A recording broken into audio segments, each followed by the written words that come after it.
یا بنی اسرائیل اذکروا نعمتی التی انعمت علیکم واوفوا بعہدی اوف بعہدکم وایای فارہبون۔ صدق اللہ مولانا العظیم۔ اللہ تبارک و تعالی کلام اللہ کے ابتدائی سورۃ البقرہ میں قوم کے اعتبار سے، امت کے اعتبار سے سب سے پہلے بنی اسرائیل کا تذکرہ فرما رہے ہیں۔ بنی اسرائیل تھے کون؟ انہیں بنی اسرائیل کہا کیوں جاتا ہے؟ علماء نے لکھا ہے کہ حضرت آدم علیہ السلام سے لے کر حضور اکرم صلی اللہ علیہ وسلم تک جتنے بھی پیغمبر دنیا میں تشریف لائے، حضور صلی اللہ علیہ وسلم کے سوا صرف حضرت یعقوب علیہ السلام کے 2 نام تھے، باقی تمام انبیاء کے صرف ایک ہی نام ہے۔ حضرت آدم علیہ السلام کا صرف ایک نام، حضرت نوح علیہ السلام کا ایک نام، حضرت ابراہیم علیہ السلام کا ایک نام، ایسے تمام انبیاء جتنے بھی تشریف لائے تمام کے ایک نام تھے، لیکن حضرت یعقوب علیہ السلام کے 2 نام اور حضور اکرم صلی اللہ علیہ وسلم کے صفاتی نام لا تعداد، جیسے احمد، محمد، مجتبیٰ، مصطفیٰ، مرتضیٰ، یہ حضور صلی اللہ علیہ وسلم کے نام صفاتی نام۔ تو حضور صلی اللہ علیہ وسلم کے علاوہ حضرت یعقوب علیہ السلام کے 2 نام تھے، ایک یعقوب اور دوسرا اسرائیل۔ اسرائیل کسے کہتے ہیں؟ اسرائیل کا معنی کیا ہے؟ عبرانی زبان میں عبداللہ کو اسرائیل کہتے ہیں، یعنی اسرائیل کا معنی عبداللہ۔ تو حضرت یعقوب علیہ السلام کی اولاد میں جو آئے انہیں قرآن مجید بنو اسرائیل کے نام سے مخاطب فرما رہے ہیں۔ تو یہاں اللہ تبارک تعالیٰ نے یا بنی اسرائیل اذکروا نعمتی التی انعمت علیکم فرما کر بنو اسرائیل کو مخاطب فرمایا کہ اے بنی اسرائیل، میں نے جو تم پر نعمتیں کی ہیں، آپ پر جو نعمتیں کی ہیں ان کو یاد کرو۔ یہ بنی اسرائیل ان کو بلا کر اللہ تبارک و تعالیٰ نے انہیں ایمان کی دعوت دے رہے ہیں حکمت کے ساتھ کہ اے بنی اسرائیل، آپ اسرائیل کی اولاد ہیں، یعنی اللہ کے بندے کی اولاد ہیں۔ جب آپ اللہ کے بندے کی اولاد ہیں تو پھر آپ کو اللہ کی اطاعت میں آنا ہوگا، اللہ کا حکم ماننا پڑے گا۔ بنی اسرائیل، آپ نعمتیں یاد کریں جو آپ کے رب نے آپ پر کی ہیں۔ تو اس سے کون سی رب کی نعمتیں مراد ہیں؟ اللہ تبارک و تعالی نے بنی اسرائیل پر جو سب سے بڑی نعمت اللہ نے فرمائی، وہ نعمت یہ ہے کہ اللہ تبارک و تعالی نے سب سے زیادہ انبیاء بنی اسرائیل کے خاندان میں سے بھیجے۔ حضرت سلیمان علیہ السلام جیسے بادشاہ نبی بھی اللہ نے بنی اسرائیل میں سے بھیجے۔ حضرت داؤد علیہ السلام جن پر تورات اللہ نے نازل فرمائی وہ بھی بنی اسرائیل میں سے، اور حضرت موسیٰ علیہ السلام جیسے جلیل القدر پیغمبر جسے اللہ تبارک و تعالی نے تورات عطا فرمائی، زبور بھی بنی اسرائیل میں، تورات بھی بنی اسرائیل میں، اور اللہ تبارک و تعالی نے پھر آگے حضرت عیسیٰ علیہ السلام کو انجیل عطا فرمائی۔ یعنی اللہ نے جو نعمتیں ان پر فرمائیں، سب سے بڑی نعمت ان میں اللہ تبارک و تعالی نے انبیاء کو بھیجا، اور پھر انبیاء بھیجنے کے بعد اللہ نے انہیں ایمان کی نعمت نصیب فرمائی، سب سے بڑی نعمت، دنیا اور آخرت کی نعمت، کہ اللہ نے انہیں امت مسلمہ اس وقت کا بنایا۔ پھر اس کے بعد اللہ تبارک تعالیٰ نے ان پر دنیاوی نعمتیں بھی ان کو عطا فرمائیں۔ دنیاوی نعمتوں میں آپ نے سنا ہوگا کہ اللہ تبارک و تعالی نے آسمان سے کھانا نازل فرمایا، وہ کھانا کیا تھا جسے لوگ آج کل ہم مسلمان کہتے ہیں منسلوا، کہ ان کے لیے تیار کھانا بنی اسرائیل کے لیے آتا تھا، پھر بھی وہ رب کی ناشکری کرتے تھے۔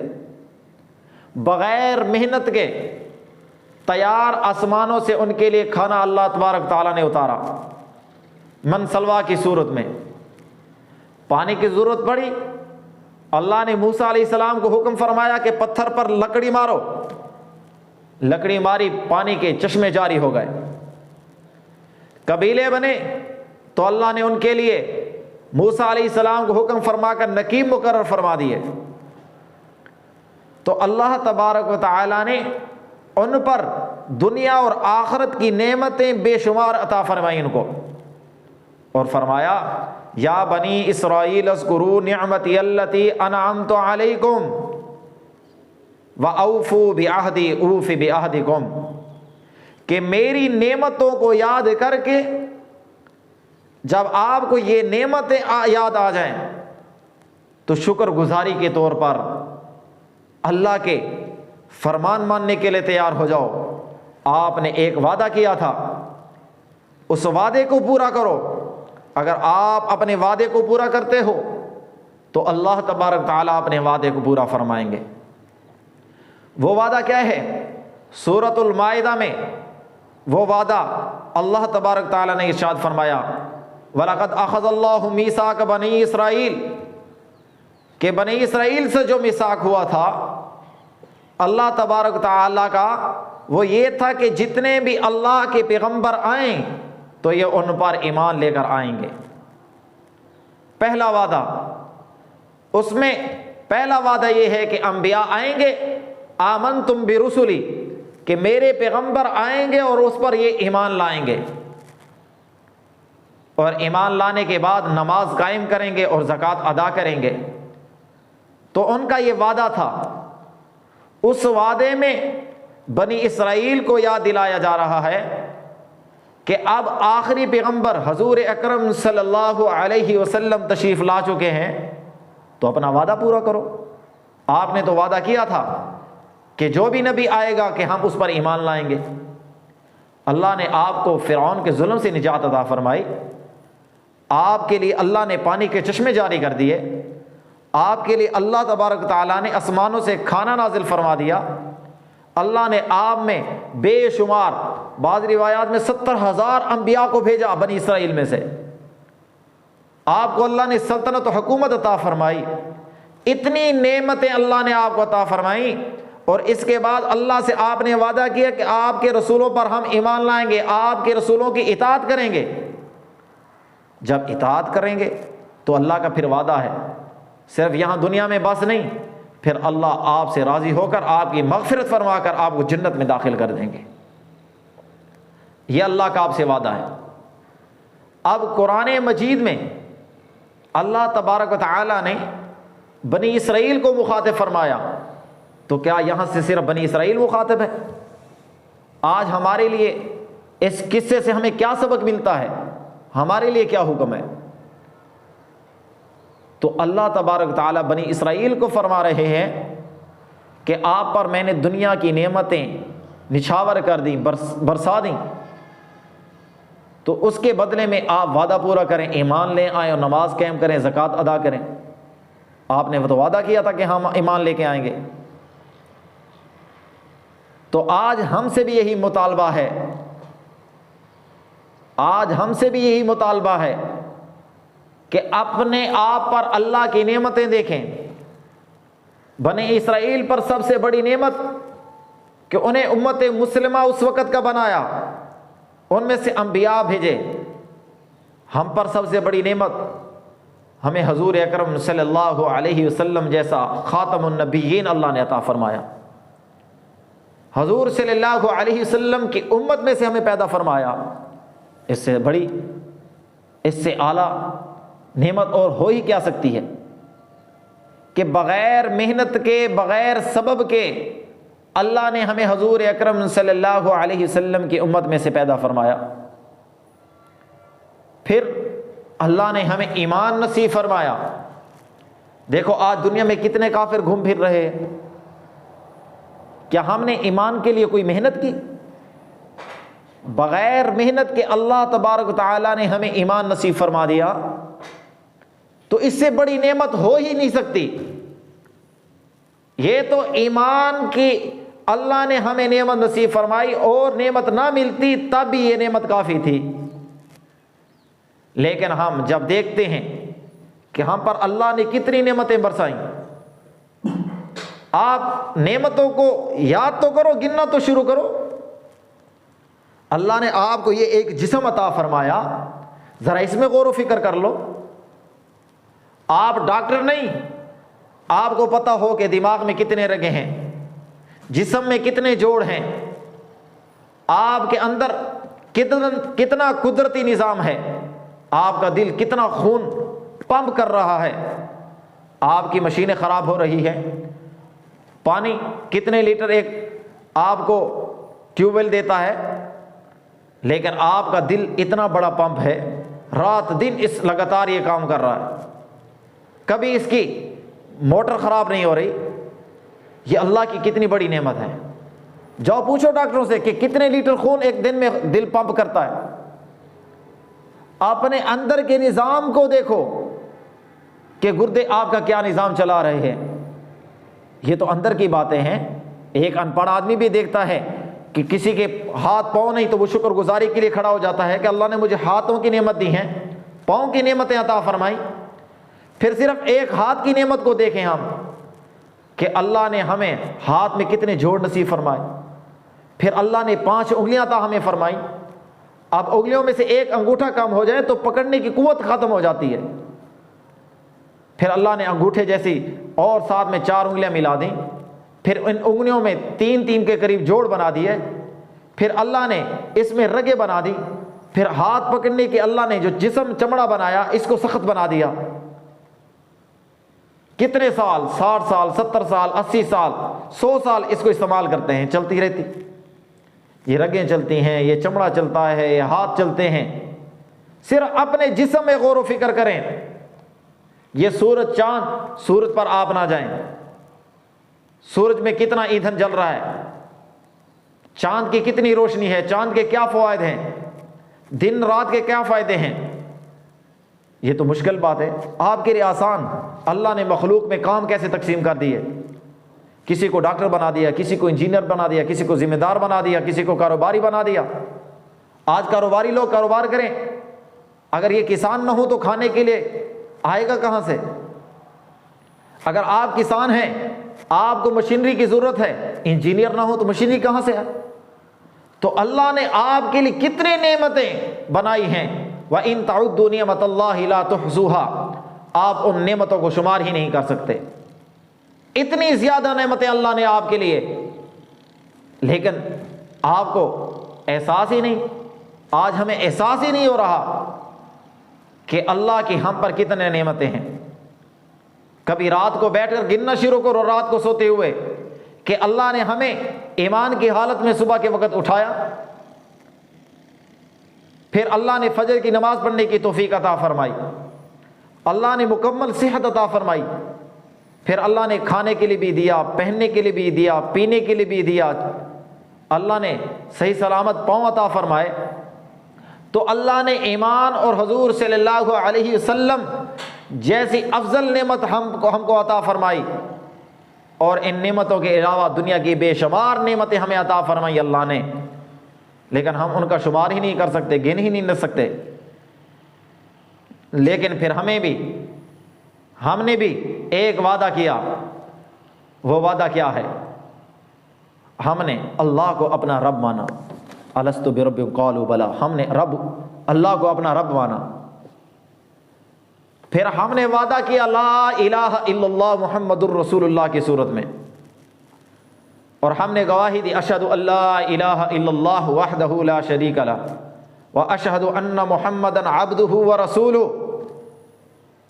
بنی اسرائیل نے وعدہ کیا تھا کہ ہم پیغمبروں پر ایمان لائیں گے، اور ہم نے بھی کلمہ جب حضور صلی اللہ علیہ وسلم کا پڑھا تو ہم بھی اس بات پر ایمان لائے کہ ہم نماز قائم کریں گے، زکوٰۃ ادا کریں گے، روزہ رکھیں گے، ہم نے بھی اس کلمے کے تحت وعدہ کیا ہے کہ حضور صلی اللہ علیہ وسلم کا جو فرمان ہوگا، اللہ کا جو حکم ہوگا، ہم اس کو پورا کریں گے۔ تو آج وہ وعدہ ہمارا کہاں گیا؟ کیا ہم لا الہ الا اللہ توحید پر پکے ہیں؟ کیا لا الہ الا اللہ کا جو حق بنتا ہے وہ ہم نے ادا کیا؟ حالانکہ حدیث مبارکہ میں آتا ہے کہ جو لا الہ الا اللہ اخلاص کے ساتھ پڑھتا ہے اللہ اس کو جنت میں داخل فرمائیں گے۔ تو یہاں لا الہ الا اللہ کا اخلاص سے کیا مراد ہے؟ کہ لا الہ الا اللہ کا جو حق بنتا ہے کہ جب ہم نے مان لیا کہ خالق اور مالک اللہ کی ذات ہے تو پھر اللہ کے مقابلے میں مخلوق کی کوئی وقت ہی نہیں رہتی۔ اللہ کا بلاوا آئے اور ہم اپنے کاروبار میں مشغول ہوں، اللہ کا حکم کچھ اور ہو، برادری کا حکم کچھ اور ہو، تو کیا یہ لا الہ الا اللہ اخلاص کے ساتھ ہے؟ کیا ہم نے اس بات کا پھر اقرار کیا ہے کہ اللہ اکبر، اللہ سب سے بڑا ہے؟ نہیں، ہم نے مال و دولت کو سب سے بڑا بنا دیا، حالانکہ ہمارے ساتھ بھی وعدہ تھا جانوں اور مالوں کے بدلے میں اللہ کی طرف سے جنت عطا کرنا، مغفرت کرنا۔ ہم نے اپنا وعدہ پورا نہیں کیا۔ وہی بنی اسرائیل والی حالت، وہ ایمان نہیں لائے اور انہوں نے بھی وعدہ کیا تھا۔ آج ہمارا وعدہ کہاں گیا ہے؟ یہاں اللہ تبارک و تعالی بظاہر بنی اسرائیل کو مخاطب ہیں، لیکن ان قرآن کے قصص و واقعات سے ہمیں بھی سبق ملتا ہے۔ ہاں، ہمارے لیے اللہ نے ایک اور نعمت، ایک اور اس امت کو فضیلت دی کہ بنی اسرائیل کو اللہ حکم فرما رہے ہیں کہ نعمتوں کو یاد کرو، اور ہمیں حکم ہے کہ فذکرونی اذکرکم، کہ مجھے یاد کرو، میں تمہیں یاد کروں گا۔ بنی اسرائیل کے لیے تو نعمتیں ہیں کہ فذکرونی اذکرکم، وہاں تو نعمتیں یاد کرو، اور ہمیں حکم ہے کہ مجھے یاد کرو، میں تمہیں یاد کروں گا۔ اس سے بڑی فضیلت ہو ہی کیا سکتی ہے؟ اس سے بڑی فضیلت ہو ہی نہیں سکتی کہ تم مجھے یاد کرو، میں تمہیں یاد کروں۔ یہ کون کہہ رہا ہے؟ یہ خالق کہہ رہا ہے۔ عہد شکنی ہماری، رب کے ساتھ بھی عہد شکنی، مخلوق کے ساتھ بھی عہد شکنی، کاروبار میں وعدہ خلافی، رشتہ داروں میں وعدہ خلافی، حالانکہ پورے ہمارے سسٹم کی، معاشرے کی بنیاد ہی وعدے پر ہے، لیکن آج وعدہ خلافی کتنی عام ہے۔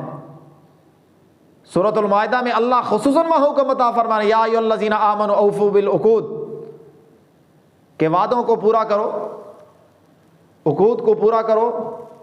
آج معاشرے میں سب سے بنیادی اکائی میاں بیوی کی ہے، اور میاں بیوی کے درمیان جو نکاح ہے، یہ کیا ہے؟ یہ معاہدہ ہے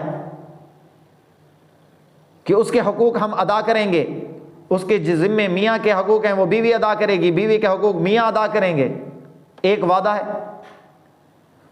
تو معاشرے کی بنیاد ہی وعدے پر ہے۔ اور عہد شکنی کے بارے میں حضور اکرم صلی اللہ علیہ وسلم کا فرمان ہے کہ قیامت سے پہلے روز محشر میں بھی عہد شکنی والے کو سزا دی جائے گی۔ وہ سزا کیا ہوگی؟ جب محشر کے میدان میں تمام مخلوق جمع ہوگی، تمام انسانیت جمع ہوگی، اول سے لے کر آخر تک تمام جب موجود ہوں گے، تو عہد شکنی والے کے سر پر ایک جھنڈا لگایا جائے گا۔ جس نے جتنی بڑی عہد شکنی کی ہوگی اس کا اتنا ہی جھنڈا بڑا ہوگا۔ اتنا بڑا جھنڈا، جتنا بڑا جھنڈا ہوگا تمام مخلوق اس کی طرف دیکھے گی، وہ جھنڈا اس کی رسوائی کا سبب ہوگا۔ جیسے جس کی جتنی بدعمالی ہوتی ہے لوگوں کے سامنے ظاہر ہوتی ہے، تو وہاں اس کے عہد شکنیاں ظاہر ہوں گی۔ تو اللہ بنی اسرائیل سے فرما رہے ہیں کہ اوفوا بعہدی اوف بعہدکم وایای فارہبون، کہ تم اپنا وعدہ پورا کرو، میں رب، اللہ فرما رہے ہیں کہ میں رب اپنا وعدہ پورا کروں گا، آپ کو جنت میں داخل فرما دوں گا۔ آگے فرمایا وایای فارہبون، فرمایا مجھ سے ہی ڈرتے رہو، وایای فارہبون، مجھ سے ہی ڈرتے رہو۔ یہ کیوں فرمایا؟ آج ہم معاشرے میں دیکھیں بنی اسرائیل کی حالت کیا تھی، ان کے علماء کی حالت کیا تھی، کہ وہ لوگوں کی ڈر کی وجہ سے کہ ہمارے مریدین ہم سے ناراض نہ ہو جائیں، اگر ہم نے حق سچ کی بات کہہ دی تو ہمارے مرید ناراض ہو جائیں گے، ہمارے چاہنے والے ہمارے نذرانے بند کر دیں گے۔ آج یہ جیلی پیروں کا، دنیا دار مولویوں کا یہی حال نہیں؟ اپنے ماننے والے نذرانے والوں کی وجہ سے وہ حق بات نہیں کہتے، حالانکہ ان کے سامنے بات واضح ہوتی ہے۔ جہاں بھی جاؤ دنیا دار جعلی پیر کبھی مریدین کو نماز کا نہیں کہیں گے، کبھی زکوٰۃ کا نہیں کہیں گے، کبھی عورتوں کو پردے کا نہیں کہیں گے کہ پردہ لازمی ہے، بس نذرانے وصول ہو رہے ہیں۔ عورتیں قریب آ رہی ہیں، کبھی نہیں کہا کہ پردہ لازمی ہے، کبھی گھر والوں کو بھی نہیں بتایا، مریدین کو بھی نہیں بتایا، کبھی بڑے حکومت والوں کو بھی نہیں بتایا حق بات۔ کس وجہ سے؟ ڈرتے تھے کہ ہمارے پیسے رک جائیں گے، ہمارا مال و دولت رک جائے گی۔ اللہ نے فرمایا وَإِيَّايَ فَارْهَبُونَ، ان لوگوں سے ڈرنے کی ضرورت نہیں، ڈرنا ہے تو صرف رب کی ذات سے ڈرنا ہے۔ آگے ان کو دعوت فرمائی وَآمِنُوا بِمَا أَنزَلْتُ مُصَدِّقًا لِمَا مَعَكُمْ وَلَا تَكُونُوا أَوَّلَ كَافِرٍ بِهِ۔ اللہ فرما رہے ہیں بنی اسرائیل سے، اے بنی اسرائیل، یہ کتاب جو آپ کے پاس حضور اکرم صلی اللہ علیہ وسلم لائے ہیں، وَآمِنُوا بِمَا أَنزَلْتُ مُصَدِّقًا لِمَا مَعَكُمْ، یہ جو نازل ہوئی ہے اس پر ایمان لاؤ۔ یہ کتاب تو ایسی ہے جو آپ کے پاس ہے، اس کی تصدیق کرنے والی ہے۔ آپ تورات کو تو مانتے ہو نا؟ جب آپ تورات کو مانتے ہو تو یہ کتاب قرآن مجید اس کتاب کی تصدیق کرنے والی ہے۔ تو جب اس کتاب کی تصدیق کرنے والی ہے، آپ کو معلوم بھی ہے، پھر ایمان لے آؤ اس پر۔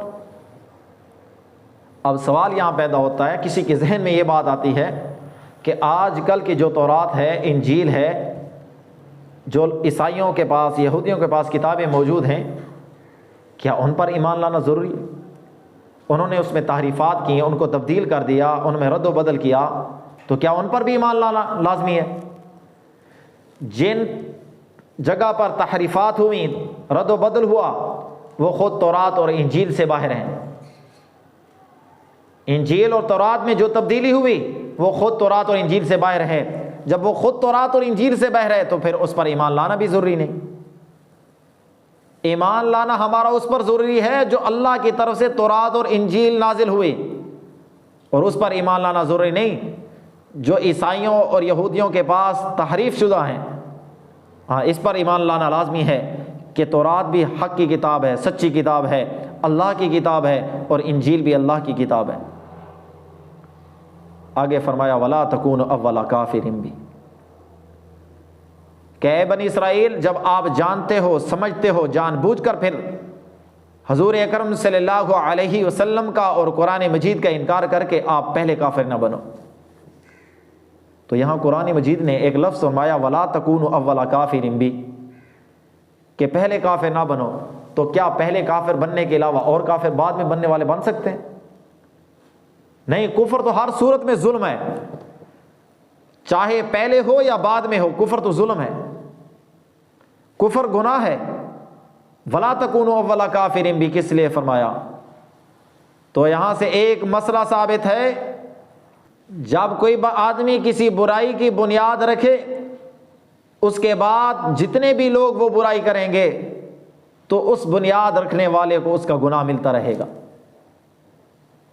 اور اگر کوئی آدمی اچھائی کی بنیاد رکھے، نیک کام کی بنیاد رکھے، چاہے وہ مر جائے، دنیا سے رخصت ہو جائے، اس کے مرنے کے بعد جتنے بھی لوگ آ کر اس کو دیکھ کر، جس نے اس نے بنیاد رکھی ہے، اس کی بنیاد کو دیکھ کر جتنے بھی لوگ نیک اعمال کرتے جائیں گے،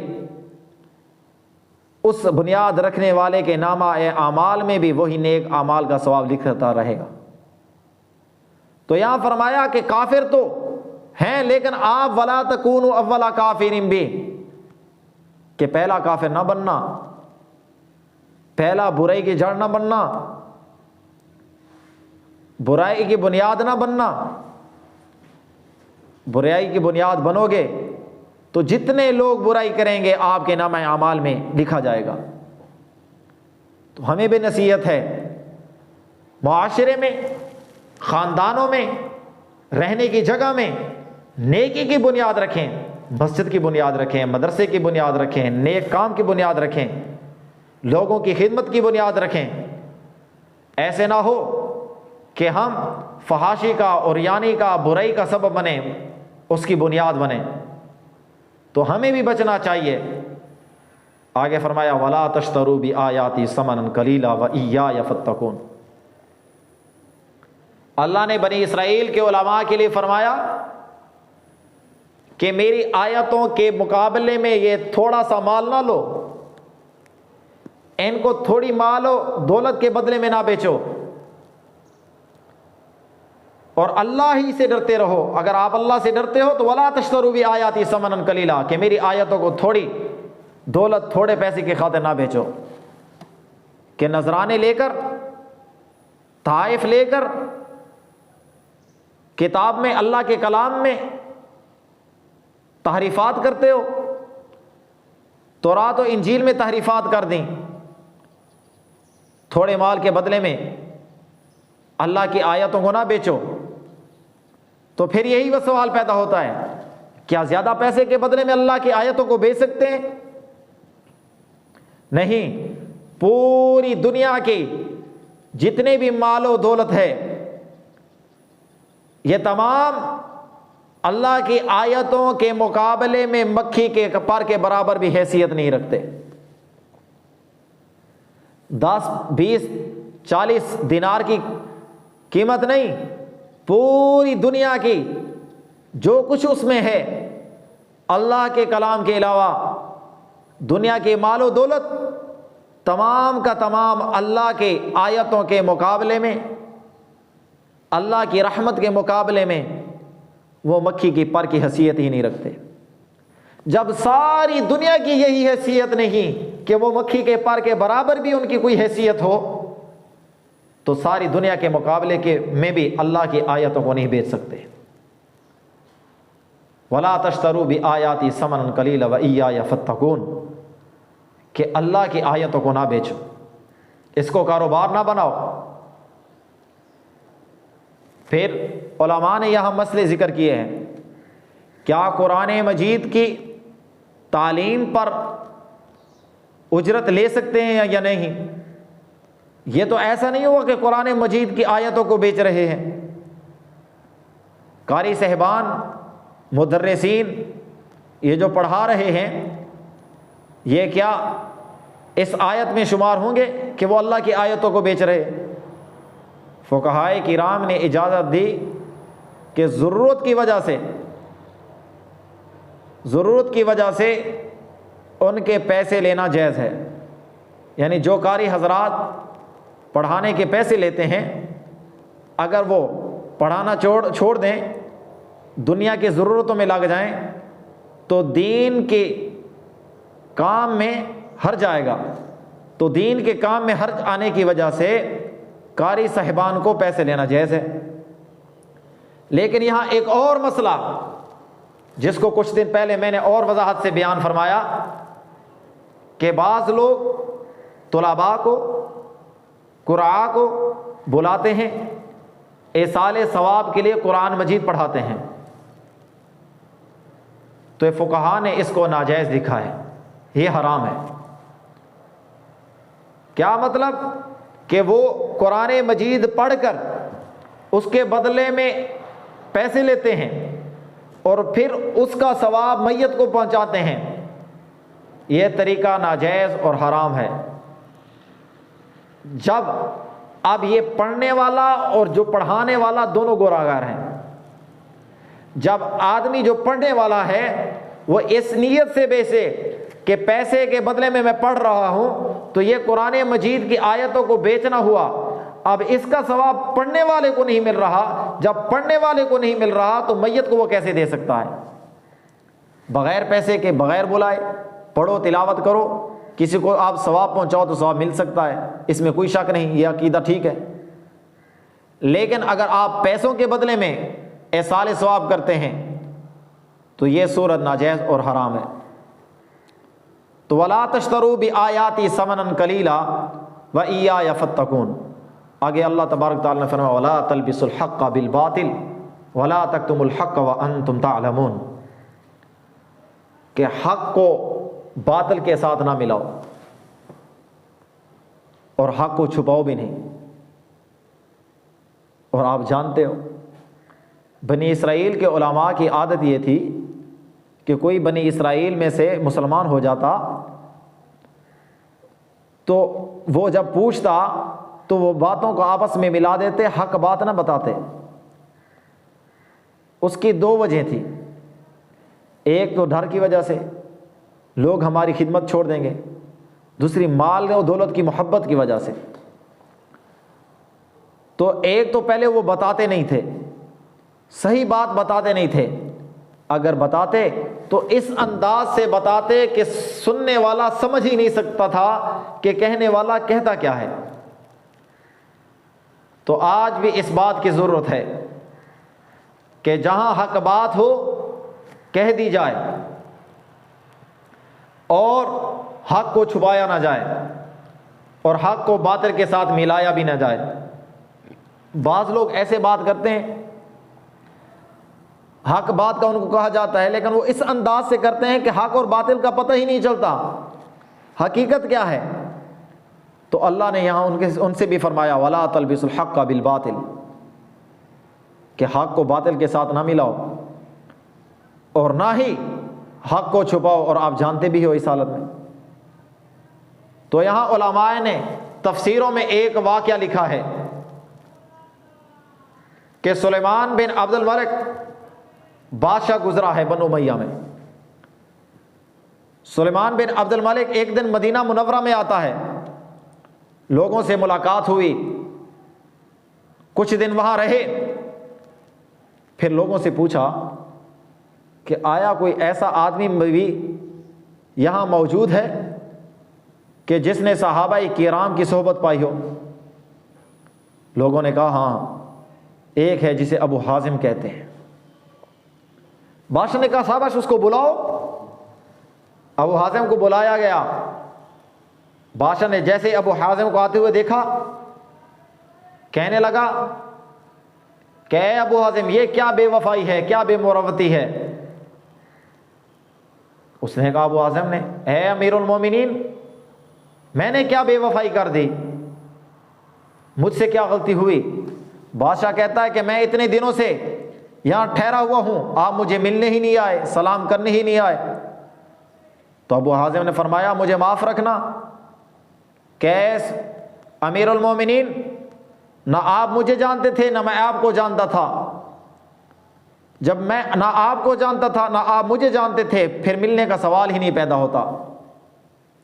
سلیمان بن عبد الملک نے مجلس کی طرف دیکھا، لوگوں کی طرف دیکھا، امام شہاب بن زہری رحمۃ اللہ علیہ وہاں تھے، ان سے پوچھا، انہوں نے کہا ہاں ابو حازم صحیح فرما رہے ہیں، نہ آپ ان کو جانتے تھے نہ وہ ان کو جانتا تھا۔ اب بادشاہ نے دیکھا حق گو آدمی ہے تو اس نے انداز تبدیل فرمایا۔ سلیمان نے کہا اے ابو حازم مجھے بتلائیے ہمیں موت سے کیوں ڈر لگتا ہے؟ آج ہمیں بھی موت سے ڈر لگتا ہے۔ تو سلیمان نے بھی یہی سوال کیا کہ ابو حازم ہمیں موت سے کیوں ڈر لگتا ہے؟ اس کی ہر بات دانائی کی بات۔ تو ابو حازم نے فرمایا کہ آپ نے دنیا کو آباد رکھا ہے اور آخرت کو آپ نے غیر آباد اور ویران رکھا ہوا ہے۔ آباد جگہ سے ویران جگہ کے جانے میں آپ کا دل نہیں کرتا، جب ویران جگہ ہے وہاں آخرت، آپ نے اس کے لیے کچھ کیا نہیں تو آپ کو وہاں موت سے ڈر لگتا ہے کہ آپ وہاں جانے سے ڈرتے ہیں۔ پھر بادشاہ نے کہا بادشاہ نے کہا کہ اچھا پھر بتلائیے کہ ہمارا کیا حال ہوگا۔ ابو حازم نے فرمایا تمہارا کیا حال ہوگا، اپنے نامہ اعمال کو پیش کرو، اللہ کی آیتوں پر، اللہ کے قرآن پر، آپ کو پتہ چل جائے گا کہ آپ کا ٹھکانہ کیا ہے، اچھا ہے یا برا ہے۔ تو سلیمان نے کہا کون سی آیت پہ پیش کروں؟ تو ابو حازم نے فرمایا کہ وہ آیت ان الابرار لفی نعیم و ان الفجار لفی جہیم، کہ نیک اعمال والے نعمتوں میں ہوں گے، اللہ کی نعمتوں میں، اور گناہگار جہنم میں ہوں گے۔ اپنے نامہ اعمال میں دیکھ لو کہ نیک عمل ہیں تو جنتوں میں، اگر برے عمل ہیں تو جہنم میں جانا پڑے گا۔ تو اس نے کہا کہ اللہ کی رحمت تو بہت وسیع ہے، گناہگاروں پر بھی ہیوی ہے، تو آج ہمارا بھی یہی حال ہے، کسی کو نیک عمل کا کہا جائے اور اگر گناہوں سے ڈرایا جائے، عذاب سے ڈرایا جائے، تو وہ کہتا ہے کہ اللہ کی رحمت بہت بڑی ہے۔ تو وہی سلیمان کہنے لگا کہ اللہ کی رحمت تو بہت بڑی ہے۔ تو ابو حازم نے فرمایا ان رحمت اللہ قریب من المحسنین، اللہ کی رحمت تو بہت بڑی ہے لیکن اللہ کی رحمت نیک اعمال کرنے والوں کے زیادہ قریب ہے۔ اللہ کی رحمت نیک اعمال کرنے والوں کے زیادہ قریب ہے۔ ابو حازم نے اب کہا، جب ابو حازم نے یہ بات کہی تو سلیمان نے کہا کہ ابو حازم بتلائیے سب سے افضل دعا کون سی ہے۔ آج ہمیں بھی دعاؤں کی ضرورت ہوتی ہے، ہم بھی پوچھتے ہیں کہ افضل دعا کون سی ہے، لیکن ہمیں اس چیز کی طلب ہی نہیں کہ دعا ہم حاصل کریں، بس کبھی ادھر سے دعا مانگتے ہیں، دعا ادھر سے کبھی مانگتے ہیں، لیکن دعا کی جو حقیقت ہے وہ ہمیں نصیب ہی نہیں ہوتی۔ تو فرمایا ابو حازم نے دعا وہ افضل ہے کہ جس کے ساتھ تو خیر خواہی کرے، بھلائی کرے، کوئی احسان کرے، پھر وہ تیرے لیے دعا کرے، تیری دعا سے اس کی دعا زیادہ قبول ہوتی ہے۔ تو کسی کے ساتھ بھلائی کر، نیکی کر، تو پھر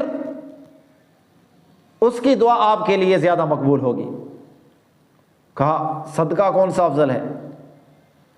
ابو حازم نے فرمایا جب کوئی مصیبت زیادہ سائل، غریب سائل آپ سے کچھ مانگنے آئے، آپ کے پاس کچھ ہو نہ، پھر بھی اس کو کچھ عطا کر دیں، نہ پہلے اس کو تنگ کریں نہ بعد میں۔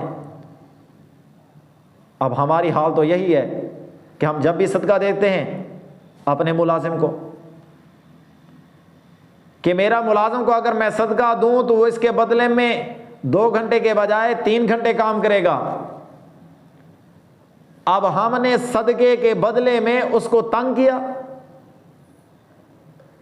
اور پھر جب صدقہ دے دیا اس نے بات نہ مانی، پھر تو ہم کہتے ہیں ہم نے تو اس کے ساتھ بہت احسان کیے، میں نے اس کو کپڑے لے کر دیے، میں نے جوتے لے کر دیے، میں نے پیسے دیے، میں نے صدقہ خیرات کیا، لیکن اس کو ہمارا احساس ہی نہیں۔ تو ابو حازم نے فرمایا کہ ایسا صدقہ افضل ہے کہ کسی غریب مصیبت زادہ کو عطا کرنا، پھر نہ اسے پہلے تنگ کرنا نہ بعد میں ستانا۔ تو آج ہمارا حال بھی یہی ہے کہ جس کو صدقہ دیں تو پہلے دیتے اس کو ہیں جس سے ہم نے کام لینا ہو، اور کام نہ کرے تو ہم پھر ناراض ہو جاتے ہیں کہ میں نے تو آپ پر احسان کیا، صدقے کو احسان بنا دیتے ہیں۔ تو اس طرح کافی لمبی گفتگو ہوئی، تفسیروں میں لکھا ہوا ہے۔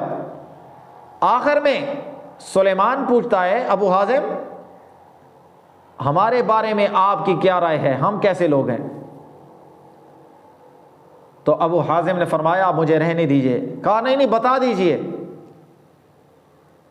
تو ابو حازم نے فرمایا کہ اے امیر المومنین، آپ کے آباء و اجداد نے تلوار کی طاقت سے لوگوں پر قبضہ کیا، لوگوں پر ظلم کیے، کاش آج آپ کو پتہ ہوتا کہ انہیں قبروں میں کیا کہا جا رہا ہے اور ان سے کیا کہا جا رہا ہے۔ کہ یعنی قبر میں ان کے ساتھ کیا معاملہ ہو رہا ہے آپ کو پتہ ہوتا تو بادشاہ کی مجلس میں جو لوگ بیٹھے ہوئے تھے وہاں سے ایک آدمی کھڑا ہو گیا، بادشاہ کا کوئی خوش آمدی تھا، اس نے کہا ابو حازم خیال، آپ نے غلط بات کہی، آپ کو امیر المومنین کا خیال رکھنا چاہیے، آپ نے اس کے آباء و اجداد کے بارے میں ایسی بات کہہ دی۔ تو ابو حازم اٹھ کھڑے ہوئے، ابو حازم نے فرمایا تو نے غلط بات کی ہے، حالانکہ علماء کے لیے اللہ کا حکم ہے لا تبیننہ للناس ولا تکتمونہ، کہ لوگوں کے سامنے حق کو کبھی چھپاؤ نہیں۔ اس واقعے کو اس آیت کی وجہ سے کہ ولا تلبسوا الحق بالباطل ولا تکتموا الحق وانتم تعلمون، جب آپ حق کو جانتے ہو تو چھپاؤ نہیں۔ سلیمان نے جب ابو حازم سے پوچھا تو ابو حازم نے ظاہراً کہہ دیا، تو لمبی ساری گفتگو ہوئی۔ تو آج بھی علماء کی یہ شان ہونی چاہیے، جب حق بات کی جگہ آئے اور ان کے لیے بولنا ضروری ہو تو وہ بول دیں، باتوں کو آپس میں ملوث، آپس میں ملاوٹ نہ کریں کہ لوگوں کو حق سمجھ نہ آئے، حق کو واضح بیان کریں۔ تو اللہ تبارک تعالیٰ فرما رہے ہیں یہاں بنی اسرائیل سے کہ آپ بھی حق کو چھپاؤ نہیں، آپ تو حق کو جانتے ہو کہ حضور اکرم صلی اللہ علیہ وسلم اللہ کے آخری نبی ہیں، تو اس پر ایمان بھی لے اور لوگوں کے سامنے اس کے حق کو بھی واضح کر دو۔